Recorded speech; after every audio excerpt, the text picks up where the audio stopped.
ಬಹುಮತ ಬಂದಿರಲಿಲ್ಲ parliament.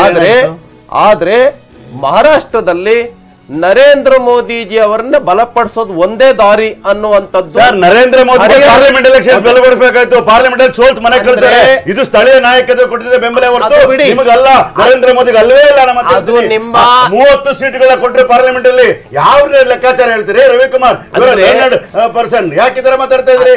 Parliament ಗೆ ನಾನು ಓಟ್ ಕೊಟ್ಟಿದ್ದೆ ಆಗಿದ್ರೆ ಒಪ್ಕೊಳ್ತಾರೆ. ಪಾರ್ಲಿಮೆಂಟ್ ಸೋಲ್ತು ಮನೆ ಕಳಿಸಿದ್ರೆ ನಿಮ್ನ ನರೇಂದ್ರ ಮೋದಿ ಅವರ ರಿಜೆಕ್ಟ್ ಮಾಡಿ ಕಳಿಸಿದ್ರು.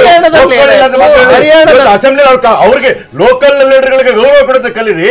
ಅಲ್ಲಿ ಸ್ಥಳೀಯ ನಾಯಕರು ಏನ್ ಗೆದ್ರೆ ನರೇಂದ್ರ ಮೋದಿ, ಸೋತ್ರೆ ಲೋಕಲ್ ಲೀಡರ್ಗಳು. ಯಾವ ನ್ಯಾಯ ರೀ ಇದು? ಇವತ್ತು ಕರ್ನಾಟಕದಲ್ಲಿ 3 ಸೀಟ್ ಸೋಲ್ತಾ ಇದ್ರೆ ರಾಜಕೀಯ ಪ್ರೇರಿತವಾಗಿಂತ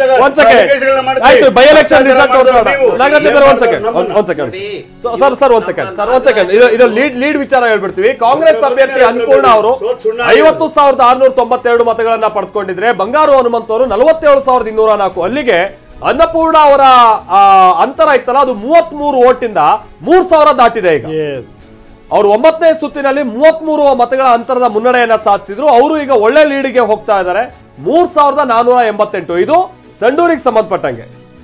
ಶಿಗ್ಗಾವಿಗೆ ಸಂಬಂಧಪಟ್ಟಂಗೆನೂ ಕೂಡ ಯಾಸಿರ್ ಖಾನ್ ಪಠಾಣ್ ತಮ್ಮ ಮುನ್ನಡೆಯನ್ನ ಸಾಧಿಸಿಕೊಂಡು ಹೋಗ್ತಾ ಇದ್ದಾರೆ. ಬಿಜೆಪಿಯ ಬಂಗಾರು ಹನುಮಂತು ಪರವಾಗಿ 47,204 ಸಂಡೂರ್ದು.